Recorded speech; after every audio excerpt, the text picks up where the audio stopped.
We've asked it before and we'll ask it again. Who doesn't love Nintendo? We certainly do, and clearly the team behind the Amazing World of Gumball does as well, because they keep referencing Mario and Zelda again and again and again, and also other stuff, which is why we're here today. Hi, I'm Jacob with ChannelFrederator, and today we're exploring Nintendo references in Gumball. And before we get started, make sure to subscribe and click the bell icon to become part of our notification squad.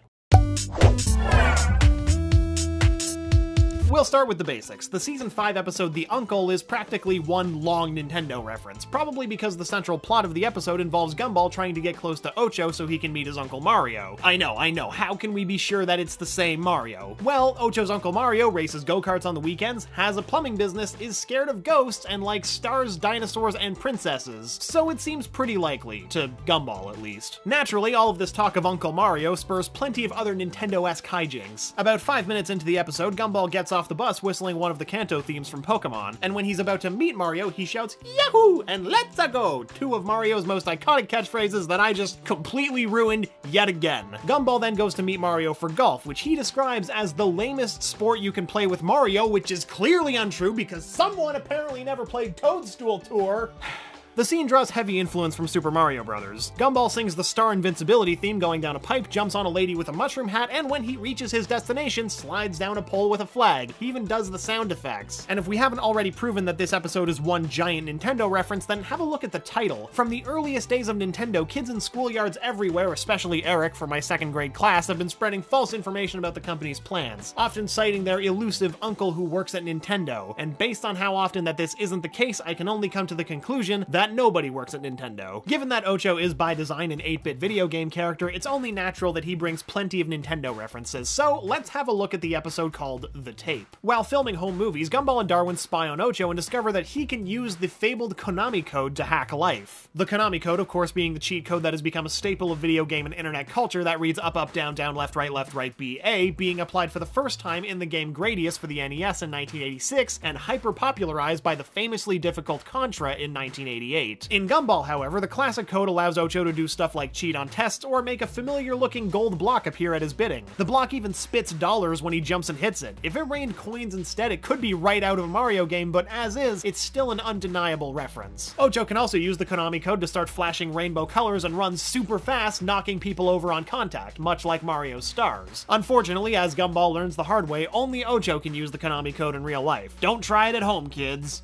I mean, do try it at home on some games and websites, but you know, not in the physical realm. Mario Kart, the ultimate destroyer of otherwise strong friendships. In keeping with the game's cutthroat nature, Gumball pays homage to Mario Kart Wii in Season 4's The Check. It all starts when Louie gives the Watterson kids a $5,000 check. When Richard and Nicole try to grab the check from the kids, the 5 Wattersons literally race to the bank in invisible cars, with everyone mimicking all of the noises. Trust me, it makes sense in context. Okay, no it doesn't, but you know. Many fans have noticed the similarity between this invisible car chase and the notably more awkward intro to Mario Kart Wii. Why are Mario, Luigi, and Peach driving around on invisible carts when they could be operating real ones? Why are Mario and Luigi sitting so close to each other that their carts should be occupying the same space? If you're gonna break the laws of physics, at least be consistent about it. This bit shall forever remain one of life's greatest mysteries. But where many saw a mystery, the Gumball crew saw an opportunity. The crashing and bashing throughout the invisible racing scene are very reminiscent to Mario Kart. Also, the way the cameras follow the invisible car seems to take notes from the original game. Maybe it's a coincidence, but given the fact that there are enough Nintendo references in Gumball to warrant an entire short, we're willing to bet that this is more than coincidental. Of course, that's not the only time that Gumball has referenced Mario Kart. One of the opening shots of the compilation features Felicity getting interviewed about Elmore's new speed bumps. The speed bumps in question glow gold and orange, have arrowheads indicating their intended direction, and make drivers go faster when they pass over them, so yeah, they're dash panels, which apparently are dangerous for neighborhood use. Who knew? As a very convenient bridge between Mario and Zelda references, there's Season 4's episode, The Blame. This storyline plays off of pure nostalgia, and we'll tell you how. Felicity believes that video games are dangerous and should be banned from Elmore, but gives Gumball 3 chances to prove her wrong. When he fails, all of the kids have to make do with reading books. Terrifying, we know. The beginning beginning of the episode is loaded with video game callouts, and there's plenty of Nintendo love. For instance, when Billy starts to play Gumball's game, the psychedelic video game montage features a Star Fox-like ship, Link with the Master Sword, and platforms of mysteriously floating land that are straight out of Super Mario Bros. There's also musical cues from Pac-Man, Tetris, and the chest opening theme from Ocarina of Time. And that's not all. When Gumball is given his 3 chances, 3 heart containers appear on the top left of the screen, a nod to every Zelda game ever. And when he loses one of those chances, he becomes pixelated,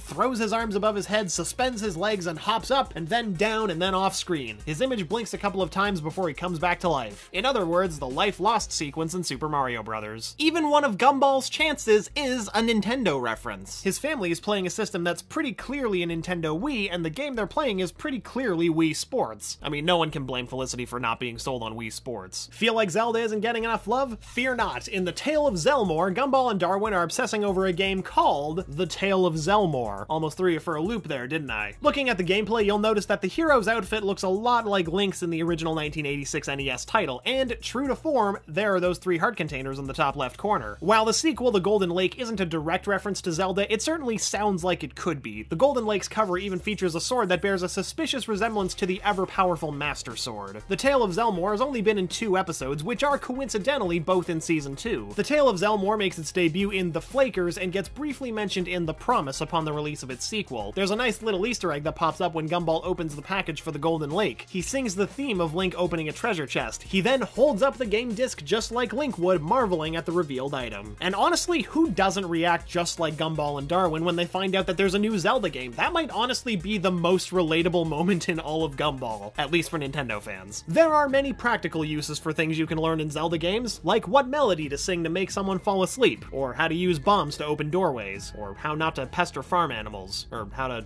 conduct the wind. In the Season 2 episode The Boombox, Gumball tries to make a squirrel fall asleep for reasons, I'm sure. When his own short composed on the fly lullaby doesn't seem to do the job, he tries an old classic, Zelda's Lullaby. Unfortunately, the squirrel bites Gumball in the face before he can finish the first phrase. Maybe if Gumball had been playing the ocarina, it would have worked. Anyway, if you've ever played a Zelda game, chances are you know Zelda's Lullaby. It's almost easier to list which Zelda games it's not in rather than the ones it is in. According to Impa in Ocarina of Time, it's a song sacred to the royal family that doubled as the lullaby she sang to wee Zelda as she fell asleep. So in conclusion, using the lullaby on Hylians, super effective. Squirrels, not so much. Season 2 was a great Gumball season for Zelda fans apparently. In Season 2's The Treasure, Gumball, Darwin, and Anais go hunting in the attic for the Watterson family treasure. When they knock over a bunch of boxes and cause light to spill into the room, the light bounces off a number of objects. A mirror, a snow globe, a whole bunch of stuff. The reflected light settles on a pillar and the secret unlocked musical cue from Zelda plays. The way the light bounces in a specific way off a series of reflective surfaces is also an allusion to one of Zelda's many puzzles. In several Zelda games like Ocarina of Time, Majora's Mask, and Wind Waker, you eventually attain a mirror shield. And whenever there's a mirror shield, there's quests that involve bouncing light off your shield and onto some mirrors to unlock a hidden passageway. One last rather spectacular Zelda reference comes from Gumball telling his horror story about Gargaroth in the Season 4 episode The Scam. You get a nice view of the class's Halloween costumes, with the best dressed title obviously going to Sarah in our books. Who knew that a walking ice cream cone could transform into the evil moon from Majora's Mask so convincingly? It's brilliant. The internet collectively freaked out as soon as the preview for the episode was released, so great job everyone, we're done here. Actually, I doubt it. There are so many references we could probably just keep doing this forever, but the video has to end eventually, so we're gonna call it here. And so there you have it, our favorite Nintendo references in the Amazing World of Gumball. Did we miss any references that you've caught? Comment below and let us know. Don't forget to subscribe and click the bell icon to become part of our notification squad, and if you want to see more videos like this one, consider supporting our Patreon, where we post sneak peeks of new pilots, behind the scenes footage, extended creator interviews, and more. And remember, Frederator loves you.